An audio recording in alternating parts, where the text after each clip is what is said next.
Hello and welcome to the Gooner Talk, back again with you guys for another show and another episode of our Canton Symeou series show, which I'm joined by Harry Symeou every single week, alternating, I should say, on both this channel and the Chronicles of a Gooner, which you can, of course, find the link to in the description. If you want to check out episode 2, you can by going and listening on Harry's channel, although we are, of course, uploading all of the audio forms of these shows to both of our feeds as well. Harry, how are you doing, mate? Are you well? Are you good? Yeah, all good, all good. Trying to shake off a bit of man flu, but it's all good. I'm surviving. Good stuff. How are you? Yeah. I'll say it's been a bit of a mad week, to be honest, but it's nearly done, and I've got one day off at the weekend, which I'm going to enjoy. But other than that, yeah, it's also been pretty hectic. So it's the international break. It's strange to feel so overwhelmed when there's no Arsenal going on, if that makes sense. Yeah, I felt a little bit like that as well. I've been doing a bit of work around the whole Wenger film, and I was at the Wenger event with David Dean on Monday night as well. So it's felt like a really intense week when you consider that there's been no actual action. So I know what you mean, but yeah, nice that the weekend's coming up, and like you, I've got a bit of an easier weekend coming this time around, so I'm going to make the most of it. Yeah, absolutely, mate. Absolutely. I mean, it's been an interesting week. Of course, we've seen Emile Smith-Rowe get called up to the international team, which I haven't yet got your thoughts on, because last time we spoke on your channel, one of the things that you talked about was, of course, with your heritage, your attachment to the England side isn't necessarily as powerful as mine is, shall we say. So is it a little bit kind of a double-edged sword seeing him called up for yourself to the team?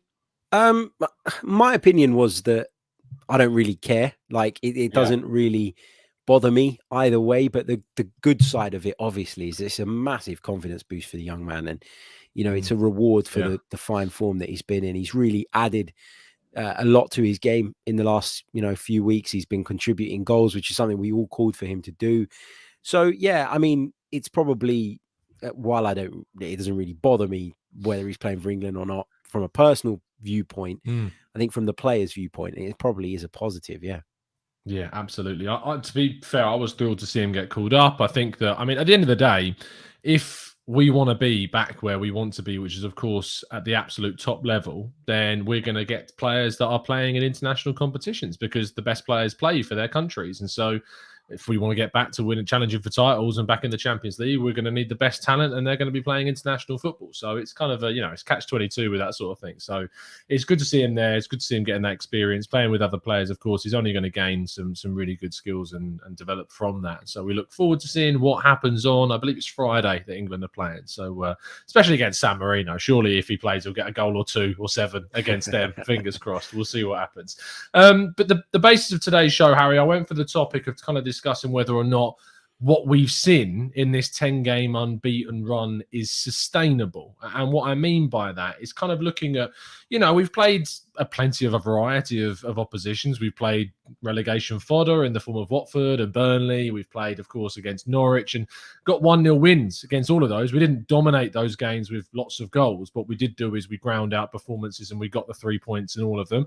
We've played some what we would describe as decent sides in Spurs. We can say they're decent, although they're not having the best of times, but they're a side that have caused us issues over a number of seasons, especially while Harry Kane's been banging in the goals. We beat Leicester away from home, who proved to be a very good side. Obviously battered Man United at the King Power Stadium. They then got into really good form, winning away at Watford, which is a big result in the Premier League right now. We know that firsthand. And we've just kept on going. We pulled out last-minute goals against Crystal Palace to keep this run going. We've got Liverpool next. Is what Arteta's doing at the moment sustainable? Are we showing enough to prove that it's sustainable? And where can we kind of move from here? I think it's, obviously there are elements to our game that you look at and you feel like they still need to be improved upon. I think that we could still do with probably controlling games a little bit more. I think we've got into this place now where I'm not saying we deliberately sit off, but we trust in our defense a lot more now. And there's not that kind of desperation to kind of be at 100% in terms of our attacking play all of the time. I don't know if that's down to being maybe a little bit fatigued at times, obviously not being able to maintain that level for 90 minutes, which very few teams can do. But I think there is this kind of as I say, a deeper and greater trust in that back line now, that we can have those periods in games, and more often than not, we should come through them unscathed. So I think that's part of the development of this team. I think it is something that in an ideal world you don't want to see, and in an ideal world you do want to see your team on the front foot a little bit more. But once you've got the goals, I think being able to kind of trust in, or have a lead, once you can trust in that back line, I think that's massive. And I think it's something that Arsenal haven't had for many, many years. Is it sustainable? I mean, it's very, very hard to say, Tom, because football is one of those games where there's just so many different factors involved from week to week. Fitness, individual performances, collective performances, refereeing decisions. There's just so many factors that can influence a game and influence a result. And I think I think the fair view to come at this from, or fair angle to come at this from right now, is one that's a little bit mixed. We are getting the results. We have improved dramatically in terms of results, and we are on a positive run, and you should take all of the positives out of that. But I still think we should be mindful of thinking that this Arsenal team are now the complete outfit, because we know that there are a lot of issues that still need addressing. We know that there will be times where what we're producing isn't good enough, and we know that there are better teams than us out there. We know that it's a team made up of a lot of young players, and that breeds naturally inconsistencies. So I think, whether you want to, I guess the question, where is this sustainable, depends on what you think the outcome at the end of the season should be. If you're asking me if staying in and around the top 6 is sustainable, I think it is. If you're asking me if we can maintain the form that probably puts us, I think, third maybe in the Premier League form guide, then I'd probably say that's probably not. So it depends on what way you're looking at it. But I mean, what's your take on it? Are you confident that we can maintain this level? If we were, say, scoring goals in these games, like we're dropping in 3 goals here, 4 goals here, but say conceding a couple, and we were kind of, winning goals by just outscoring the opponent, I think that would breed more of a doubt than the way in which we have gone about this run. Because what we've established is that our defense is, it's one of the best in the league. And we have got a side here, like if you take away that first 3 games where we conceded 9 goals, where we didn't have Tomiyasu, didn't have Ramsdale, didn't have White, didn't have Gabriel, it's a whole new defence now.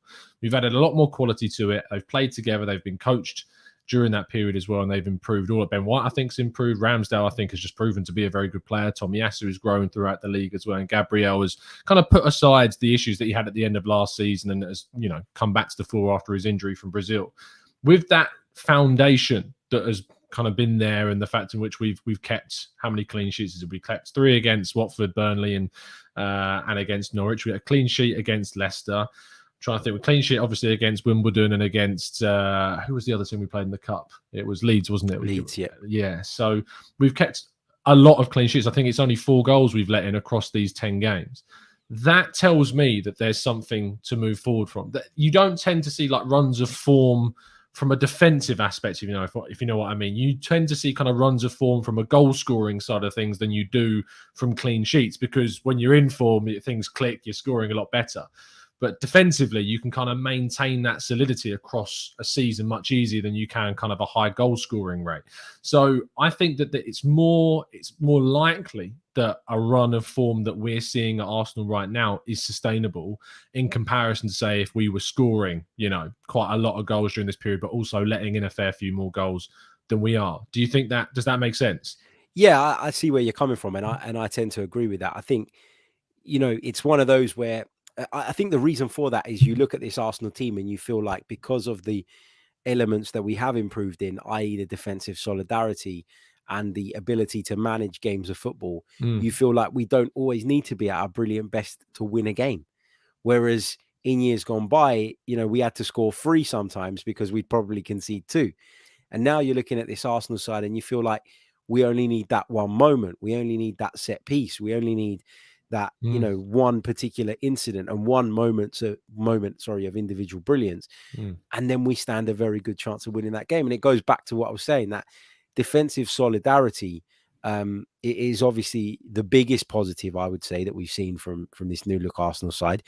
And that is sometimes, in a lot of people's eyes, undervalued, missed, because we all have this, desire to see attacking, free-flowing football.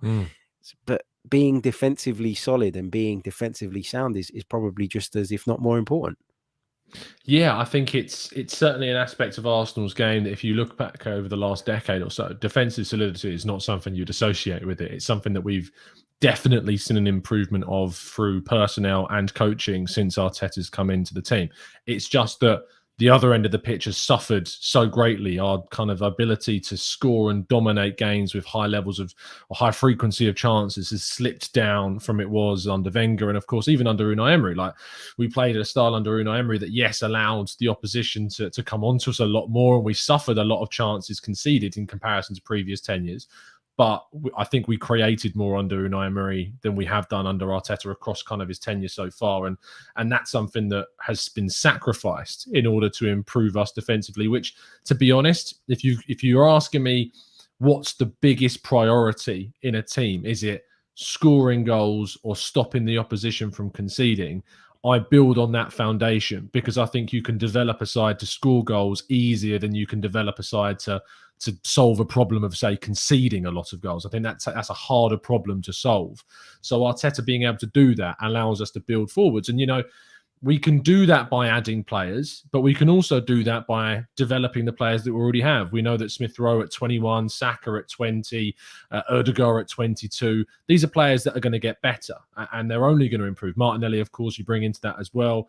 It's the players that are there and established strikers like Aubameyang and Lacazette that at this stage are only going to go, if we're being honest, backwards because of the age that they're at.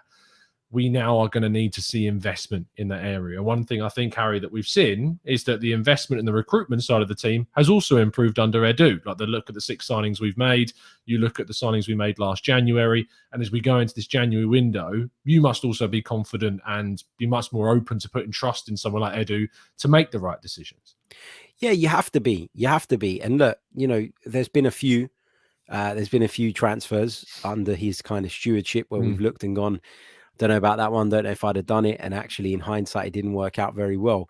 But there isn't a sporting director or whatever you want to call them in the world that has a completely 100% success rate in that department, because it's just impossible. There's such an element of risk to transfers. There's such a, you know, you can never really know exactly how a transfer is going to pan out.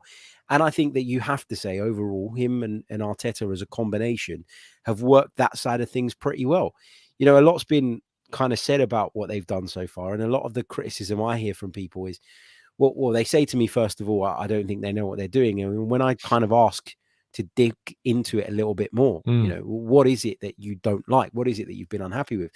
The common thing I get back is, well, we didn't move the players on, or we didn't get enough players in, enough money in, for the players that we moved on.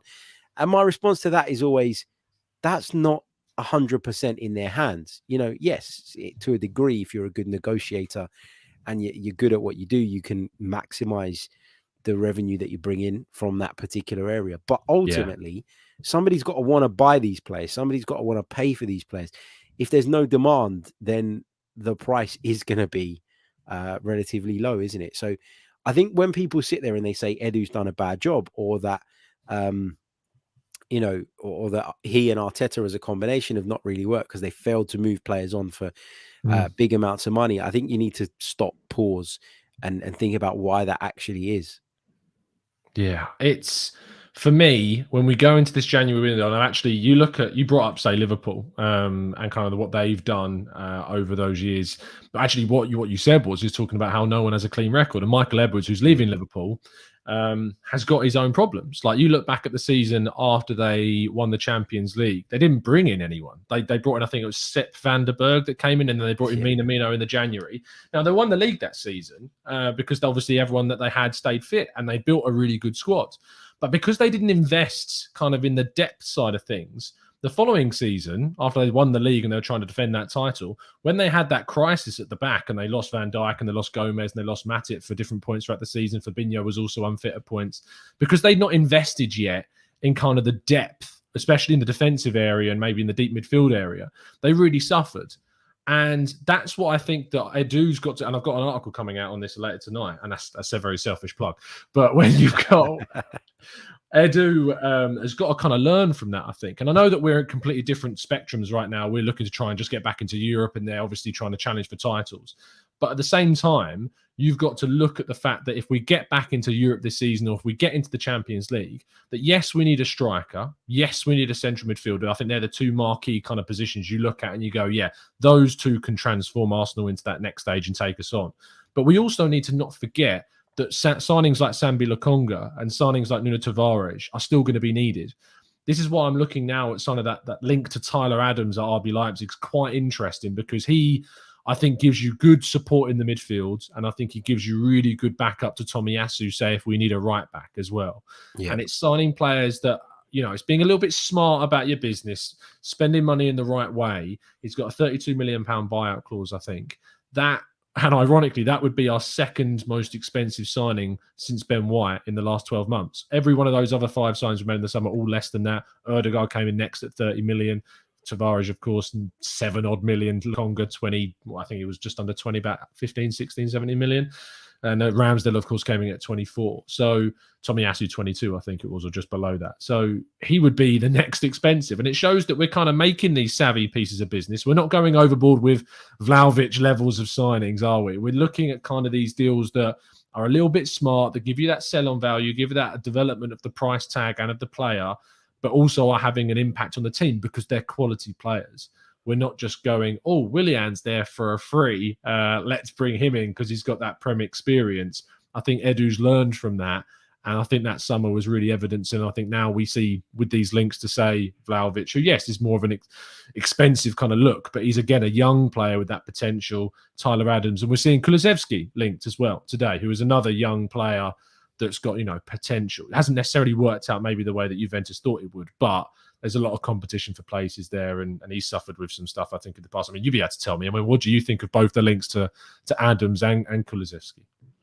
Yeah, I mean, the Tyler Adams one, I've got to be honest, I don't know a great deal about him. What I've seen is he looks a promising young player. Obviously, the versatility thing is a big deal, and one of the things that people will point to first when kind of making a case for him. So I'm not against that signing. I've been saying for a while that a midfielder is necessary, and I think that's got to be the priority going into January above anything else. Am I completely convinced we're going to do it in January? I don't know, but it would be the thing I'd be looking at anyway in terms of positions.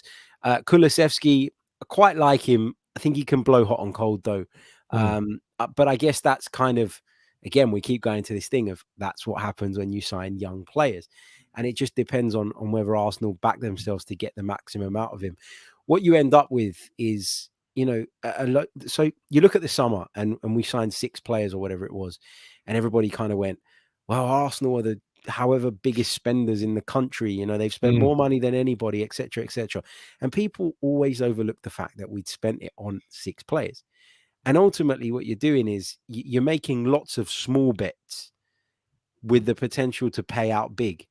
And somebody like Nuno Tavares, what was it, £8 million?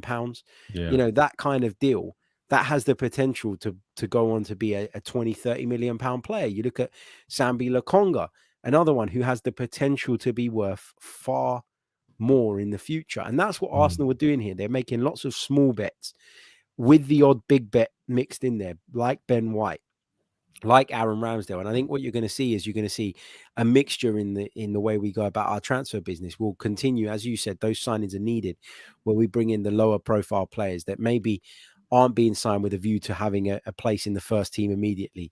We'll be doing some of those, and we'll be bringing in big players for big money that we feel will enhance the side immediately. And I think that's important, to have a balanced transfer strategy. And that's something we've not seen in recent years. You know, we went through this, we have to be careful because we've got the Emirates Stadium to pay off. Then we went from that to, well, we've paid it off now, so we can just be stupid and spend 35, 40 million pound on players that maybe don't warrant that. And it's just, yeah, there was no balance. And now it feels like we're finding that. And that's why the whole situation feels a lot more sustainable. Yeah, it does. And I think that when you look at what this club needs to be under a manager like Arteta, it's not going to be it can't be hot and cold, really. And I think it has been a bit under Arteta, of course. We've seen periods of real low and we've seen periods of real high, FA Cup and then down to 16th place at this time last year. So it's about building a side and building kind of a culture that now is going to be consistent. And like, yeah, when this unbeaten run is going to come to an end, like we know that it could be in the next game against Liverpool. We can't lose our heads if it is. Obviously, I want to see a decent performance in that game. I don't want to see us get battered like we saw against Man City. I mean, if we go back, say if we have an exact same replica of the Man City performance, but with Tomiyasu, Ramsdale, White, Gabriel involved, Partey possibly back for that game.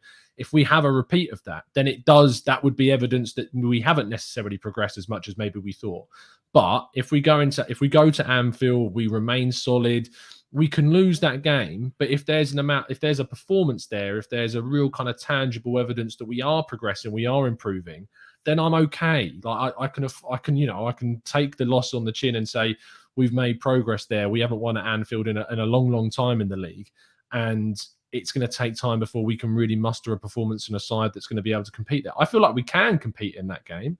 And I think that the games against Brighton and certainly West Ham have showed that Liverpool can be got at. There are kind of chinks in the armour and we can get in between them and play our style. But it is going to require us to be at the absolute maximum level of our concentration. And then say if, it might be Liverpool, it might not be that game, it might be a few games down the line. It could be against United in a really surprising turn of events that we do end up losing, which I would hate, obviously, for obvious reasons, but it's about then how you react to that first loss. If we go and hit that first loss and then have a period of games where we just completely fall away. I remember back to last season, I think it was, we won at Old Trafford for the first time since 2006. And then I think we lost 3 home games in a row in the league. I think it was Burnley we lost, Villa we lost. I think Southampton might have been the other, although I think we drew that game. Was it Leicester? It might have been Leicester, yeah. Where Barnes started in kind of a false 9, and then they subbed on Vardy and scored right at the end after Brendan Rodgers just tactically outclassed or whatever it was. But it was 3 games I think in a row that we just lost, and it was really damaging, and that really put us down the table. And going into that Boxing Day game against Chelsea, we had to get something from it, and obviously we turned things around in the second half. But it's going to be about, Harry, when we lose that game, how we respond to it. Yeah, absolutely. That's a massive test of character. Everybody can bark out instructions and jump up and down and be seen to be kind of spurring on the team when things are going well. It's when those difficult moments come that you can really, really make your judgments. And it's one of the things that Arsene Wenger says in this new documentary, is that he's spoken to so many champions from so many different sports and walks of life. And one of the things they always say is that they remember the defeats more than they remember the victories, because that is, a true competitor feels hurt by defeats, and the hurt that a defeat brings outweighs sometimes the joy that a victory brings. And that's just the way it is at the elite level sports, in the elite level sports world. And I think you're absolutely right. We are going to see, when we do suffer that defeat, how this team bounces back. But I guess a question for you is, do you think that this run that we've been on now and the confidence that has built is enough that if we do go and get beat at Liverpool, that people can just shake it off, and just continue, or do you expect there to be a bit of a wobble? I think I expect there to be kind of a couple of routes. There'll be the route which is, you've got people out there that Arsenal at the moment can do no matter kind of the manager. That's it. It's as long as he's there, they're not going to be happy. So if we lose against Liverpool, no matter how we lose, it's going to be a disaster. It's going to be, people coming out of the woodwork again. The other route is going to be kind of a disappointment. I think maybe just kind of the reality hitting that we aren't going to stay unbeaten if we do lose that game. And then there'll be the other route of the kind of the optimism. It wasn't a free hit, but it was an opportunity to show what we've made of ourselves. Maybe we will, maybe we won't. If we have a really poor performance, then I think quite rightly you'd be able to criticize. But if we do lose that game and we've battled and we've really tried to maybe get something, or we got a little bit unlucky during that game, and people can put that into context, I think that hopefully there'll be enough people out there to kind of balance out maybe the hyperbolic, inevitable reaction that will happen if we lose that game. So what about from within the squad though? What do you think the squad have built enough confidence themselves that they could shake a defeat at Liverpool off and just get on with it? I hope so. I feel like there is enough now. I think there's been a lot of change, of course. I think the fact that the 6 signings we made are all involved in the first team now, there's a bit of freshness, isn't there, about kind of the side. There's a little bit of, it's a little bit of new about the team. You've also got kind of the fact that a lot of the youth players are training with the squad. And you might not look at that as something that goes into the Liverpool game, and you'd be right in terms of what's happening on the pitch. But just in the matter of freshness, I think when we watched, I mean, I was at the Emirates for the Leeds game in the Cup, and seeing the celebration of the fringe players when Chambers scored, that shows me that it's kind of a community, that togetherness that's there between the players. Now, Arteta's really galvanising, and even if players aren't necessarily playing every week, there's still kind of this real good feel-good factor, I suppose, around the team. So, yeah, I feel like if we lose that game, there is the character, there's the kind of level-headedness to understand of where we are right now, where Liverpool will be, and that we just got to go to the next game, which I think is what, Newcastle after that one. Yep. So I think they'll look at that next game and they'll be like, look, we lost, we'll put that in a box and we'll move on to the next one. So, yeah, I would be confident. Do you think that there's enough now in this team to turn it around? Yeah, I think there's enough within the team now. I think we've got some really strong characters in there, and I think they will look back at the 10 games that we've been unbeaten or whatever it is in the lead up to that and say, well, even if we lose at Liverpool, there's enough positives to take from that we shouldn't be completely thrown off. I think going back to your original point, it's about managing kind of and again, this is not something that we have any control over, but it's about managing the kind of, the reaction that's going to come from all the people outside of the actual squad and outside of the club's walls, which is obviously the problem and is what ultimately creates narratives. But I think we've got a lot to be positive about. I think we've got a lot to be excited about. We're unbeaten in 10, I think it is, in all competitions. If you only lost once every 10 games over the course of the season, you'd finish pretty high up the table come the end of the campaign, wouldn't you? So that's the thing as well. You've got to sometimes you've got to stop, pause, and be realistic about where you want to be and where you expect us to be. Because if we do lose and then we go on another unbeaten run of 6 or 7 games, for example, that's still going a long way to kind of closing the gap between where we are and where we want to be. And I don't like the whole, the reactionary kind of over the top scrutiny that the team comes under every time we hit a defeat, as if all the other teams in the Premier League never lose games. Yeah. I mean, we were starting off the season talking about Manchester United. People made them, out to be one of the title favourites. You've seen very quickly that, it's not a given that even a team with Cristiano Ronaldo up front and that have bought Jadon Sancho for 70+ million plus Rafael Varane in the summer are going to be up there. It's not a given in this league. And the sooner people look at it and understand that and realize that, the sooner they'll stop being disappointed every single week, and they'll be able to see a truer reflection of where their team is at and where they should be at, and then begin to enjoy it again and be invested in the team. Because I really feel like that at the minute. I feel really invested for the first time in a while. Yeah, absolutely. I think the fan base is so much more. I mean, I noticed that from a content creator perspective, like the engagement that there is, that now the feel good factor is back. I mean, it's ironic, isn't it? People talk about kind of like content creators ironically prefer when their team loses because people want to see the reaction. But actually what I've noticed, especially on here, and you may have noticed on your own channel, is that there's far more engagement during this 10-game run because people are just really happy about the club, winning, and people want to read stuff. People want to talk about Arsenal again. So it's great. Obviously, everyone likes a bit of drama. Everyone likes when people are angry because it's good viewing. But I think from this perspective, and certainly I think from the angle that me and you produce content, which is always level-headed and kind of looking at things from where can we go next, how can we improve things, and what's going to be the optimistic kind of way of looking at it, and where can we see the positives when things are going well. I think we see, and I think you guys watching will see, that the community is a lot more engaged and a lot more kind of perky about things, that's for sure. For the last 15 minutes or so, we're going to dip into the chat box and we're going to answer some of your questions. I know a lot of you were asking questions earlier on, so I will scroll up and I'll try and have a go at finding some of the ones from earlier on, but keep throwing them into the chat box because we will be scrolling down to get some of the newer ones as well. Inga asks, Harry, is it smart at all to sell both Aubameyang and Lacazette in the same window? New strikers need time to settle, and who are honestly ready to replace them in the squad? Of course, we may lose both. We could lose both in the summer. Lacazette's going to re-out a contract. Aubameyang, you never know. We could look to move on. Would that be wise, and is that affordable? No, I don't think you can move both of them on in the summer. I think you're right. Strikers need time, and the big worry for me would be looking at the alternatives that we currently have within our squad. I don't think any of them are necessarily ready to step up and take on that role. I think Laka is going to go. I think that's a given. I think that, from all the signs that we're getting at this moment in time, it looks as though that's going to be the case. I think Nketiah will probably go as well. Maybe there'll be a U-turn there. I don't know. But at this stage, if I had to bet, I'd say they're both going to leave.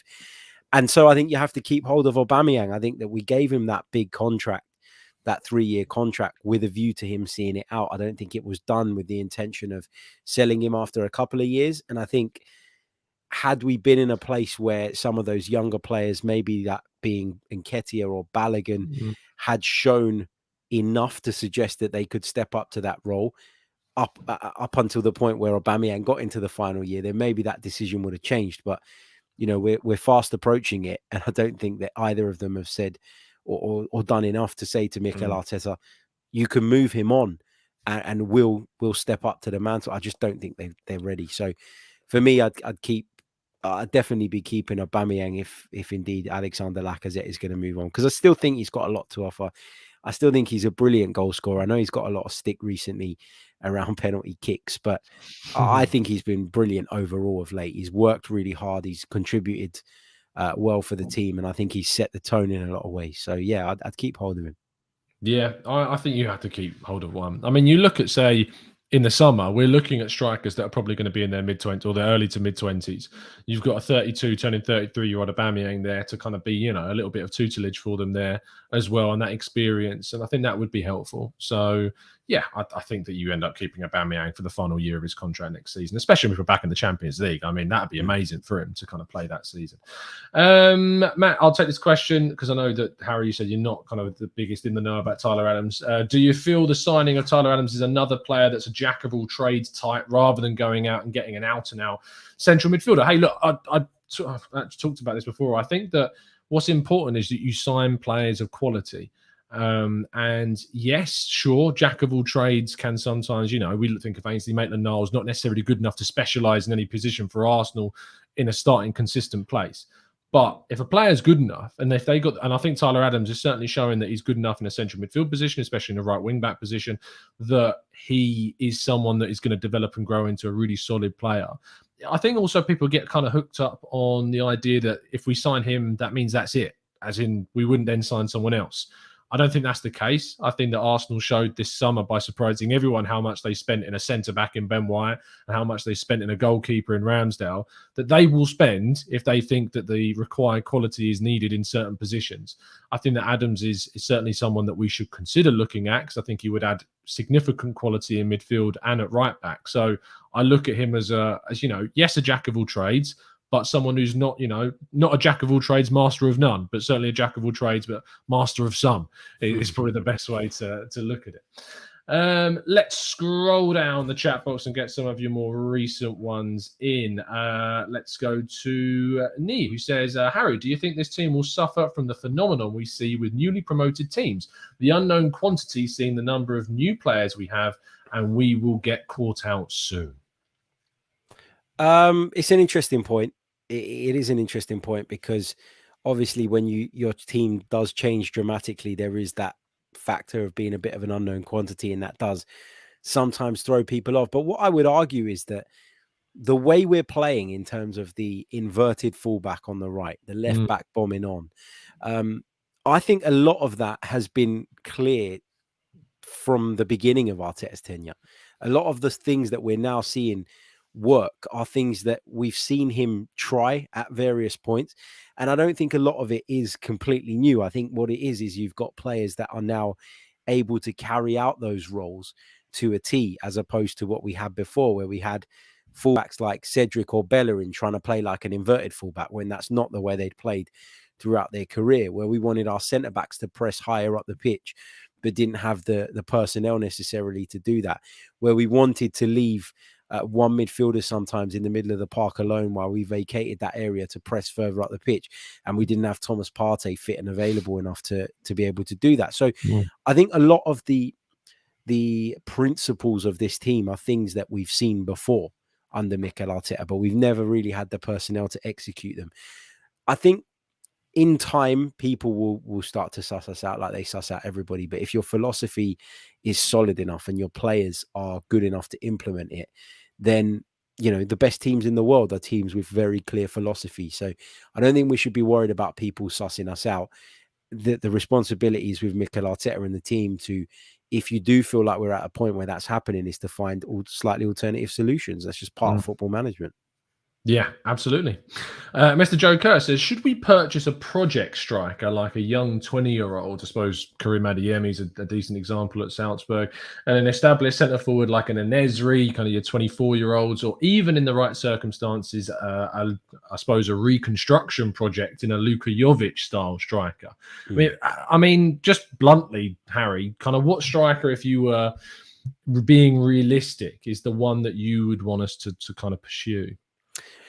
I really like En-Nesyri.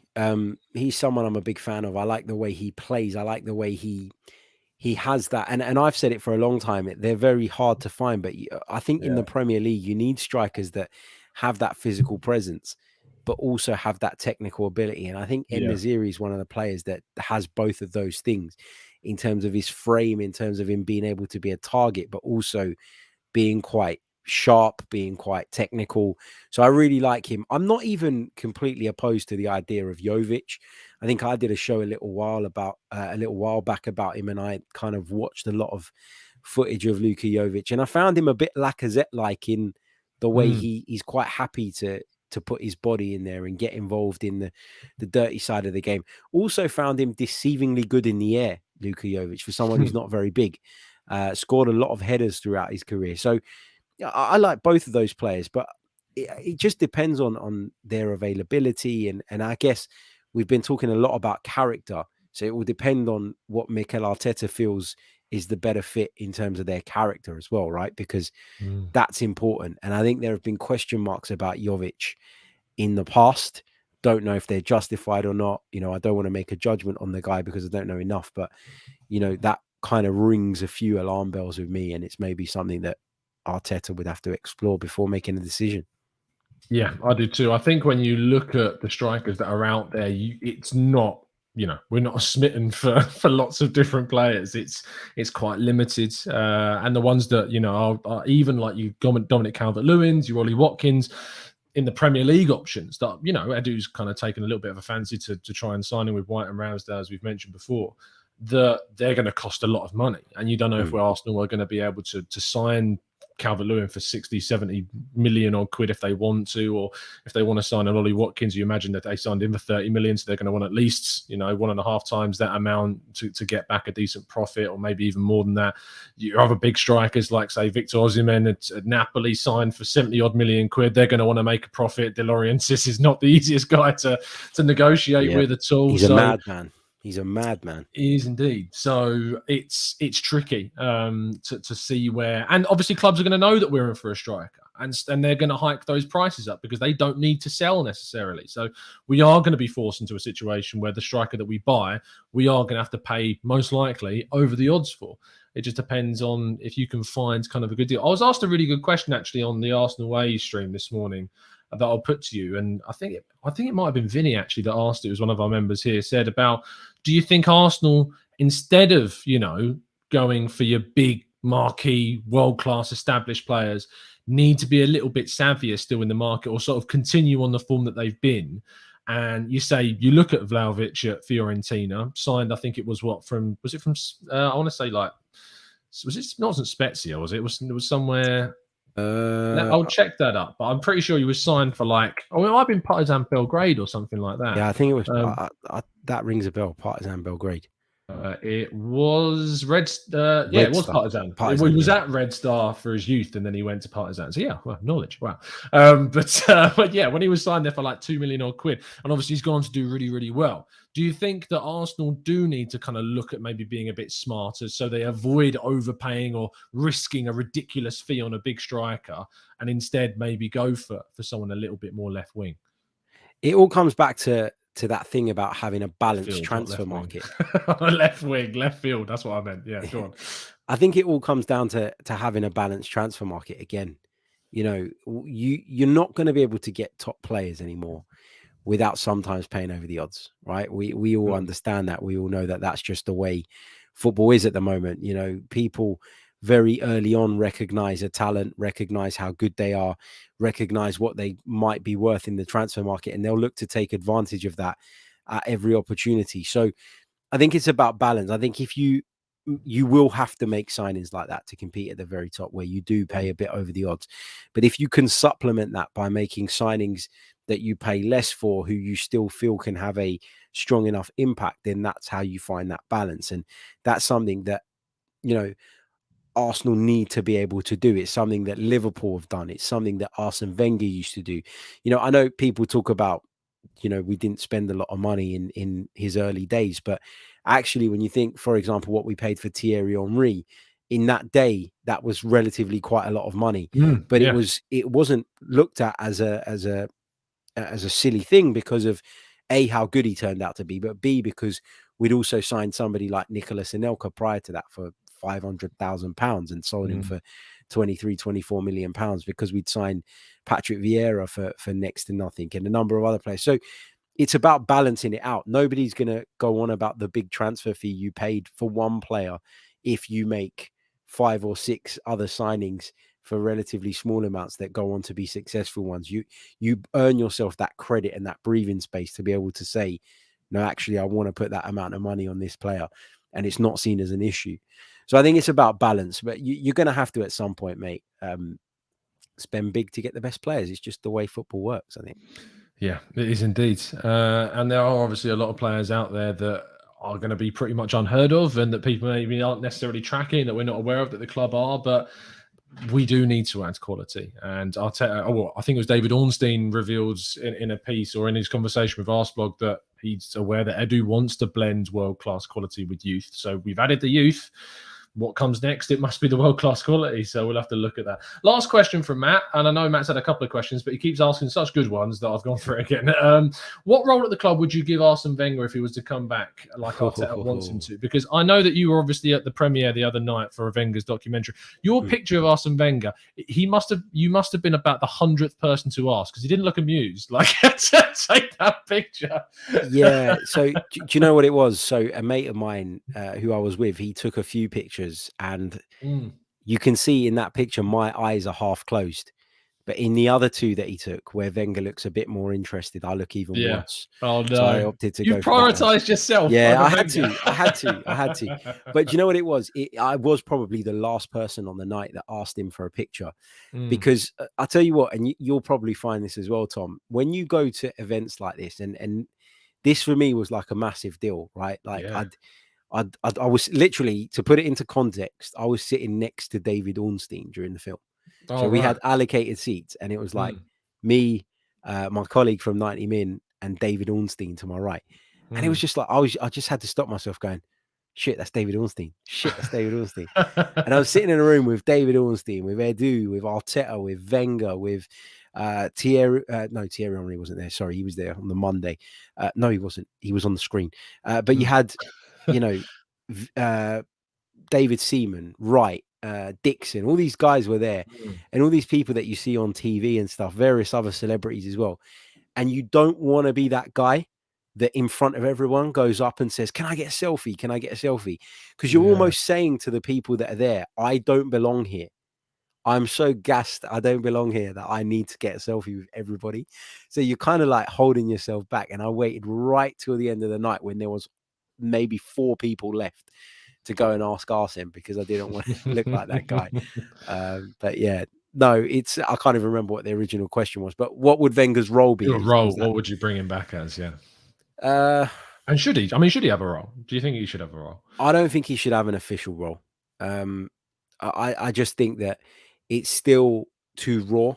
There's still a lot of divide about his responsibility in Arsenal's decline. I think he has a responsibility. I don't think he has the sole responsibility, but I know a lot of people don't see it like that. And so for me, would it just add further pressure on the club? Would all the Wenger outers then piling on Mikel Arteta even more when things go wrong, or piling on the club even more when things go wrong because of Arsene Wenger's involvement? it just feels like it would be another weight. Although I do think he could add a lot of valuable experience and a lot of valuable advice to two relatively inexperienced guys right now who are leading the direction of travel in which our club are headed. So I think there's positives and negatives. I think for me, what I want as a fan and just as a fan is just to be able to see Arsene come to games. Not, it doesn't have to be every single week. He doesn't have to be there like Sir Alex Ferguson is at Man United, sitting behind Ole Gunnar Solskjaer every week, adding pressure to him. But I just don't like this feeling. And when you see the documentary, I think you'll probably feel the same. It makes me feel uneasy and uncomfortable that Arsene Wenger feels that he has no reason to at least come and watch a game at a club that he done so much for. So I just want to see him back in and around the place. I'm not too fussed if that means an official role or if it just means him just being there. Yeah, for me, I think kind of the moment's gone. I think the moment to give him a role would have been when he went, like when he moved on as manager. If he was ever going to get another role at Arsenal, I think it had to be immediately then, like go upstairs, someone else take over with their new ideas blended with kind of what Wenger had established. But I don't know if I would have wanted that or not, but I don't think I probably would have done at the time when he did, because I was so not disillusioned, but sort of like I was so done with thinking that the Wenger era kind of ended at that point for me. And I was thinking Arsenal do need to go in a new direction. I don't think we went in the right direction at all. Like, Unai Emery was not who I wanted to take over. But if there was ever going to be a time, I think it was probably immediately after he left to then go upstairs. But at this point, it wouldn't have been right, I don't think, now. So I think we're very much established. Edu's doing a good job at technical director. I think to blend those two together, I'm not sure it would necessarily work out. I think Edu on his own with Arteta's kind of working together there, it's, they're building that squad that they want to build towards. But, and when Arteta's asked about that, he's not going to turn around and be like, nope, don't want him.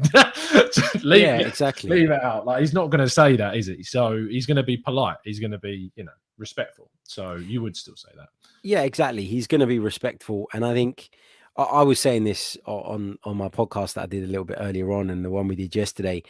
I think actually the attendance of Arteta, Vinay, and Edu at the Premier was a bit of an olive branch being extended to Arsene Wenger, as if to say, "Look, you're not going to come back kind of thing. as a director or as a member of the board. That's not a given." But you are part of the history of this football club. We do value you. And as you say, we care. And I think that was really important. And I think what was interesting from being at the Premier was seeing Mikel and Edu spend a really long period of time talking with Arsene at the end as well, when everybody else had started to kind of disappear. There was a long conversation that took place between those guys. You could still feel the tension or a tension between like those people and David Dean, who is still clearly very bitter about the way he left the club. But with Arsene, I think that these guys were there to say, you know what, Arsene, we are here. We do care. And there is no hard feelings. And if you want to attend, you're more than welcome to do so. I genuinely got that feeling. Yeah. Oh, that's really interesting. I think it's certainly one that we'll see develop, I suppose, as maybe if he leaves, he's still doing his role at FIFA, as we know. If that changes, whether or not there is some kind of involvement or whatever. But my prediction will be that I don't think he'll ever be associated in kind of an employed role at the club ever again. Agreed. And I think that he might attend games. I don't think he's attended a game yet since he hasn't. And that's the point. I mean, like I say, I don't think he'll come back in an official capacity either. But just, he can work for FIFA and come to a game every now and again. I just think that would be, it's not that we need him there. It's not that he will make a difference to the performance on the pitch, but it just, for me, it'd be a nice way of just drawing a line under all the negativity around Arsene Wenger and saying, yeah, you had to go and you did go and we're over it, but we also acknowledge all the good things you did, and that it would show on his part that there's been a bit of a healing process. Because I feel like from hearing him in the Q&A after the Premier the other night, I'm not sure that healing process from his point of view is completely done yet. Yeah, probably not. And I don't think it would be 22 years and then not allowed to leave at the end of your contract, I think that would hurt him, whether or not we think it's the right decision or not at the time, which it's, yeah, it probably went on too long, but it's a shame. And I mean, you've obviously seen the documentary. I haven't yet. I'm insanely jealous. I mean, when Kai was saying that he was off to the Premier, it was a case of, and Chris Wheatley as well, of course, I was doing the show with, saying, yep, good for you guys, enjoy it. I look forward to watching it on the 22nd. So no spoilers, Harry, but I assume it was very good. Yes, it was a very good piece. Yeah, the only thing I would say is make sure you got a box of tissues at the ready, man, because it is emotional. It is bloody emotional. There you go. Yeah, that's a nice way, I think, to finish today's show. Harry, thanks so much once again, mate. Tell people where they'll be able to find all of this and the next show, of course, as well. Yeah, thank you, man. As always, a pleasure. You can find me on Twitter at Harry Symeou on the Chronicles of a Gooner podcast, where you can also download this episode. But the YouTube stuff, we're jumping from one channel to the other, or sharing it, rotating it, whatever the right term is. Yeah. But yeah, next week we'll be on the Chronicles of a Gooner channel, so make sure you come over there. You should be, as I always say, subscribe to both. Therefore, you'll never miss an episode. So get involved, and as always, pleasure. There you go. Link to Chronicles is in the description. So make sure if you haven't subscribed that you go over there and do that. And if you're for some reason not subscribed to either of this, make sure you're subscribed here too. And I hope you've enjoyed today's content. Please drop a like on the video if you haven't done so already. And if you're wondering that you don't actually have to watch us do this, you just want to listen to us talk about this, because, you know, faces for radio and all that, there is a link to that in the description. Go to Spotify or SoundCloud or iTunes on either of our channels, and you'll be able to listen to all of the shows there as well. I'll see you tomorrow morning for the next 8 a.m. show. And yes, other than that, it's been an absolute pleasure to speak to you as always. And as always, up the Arsenal.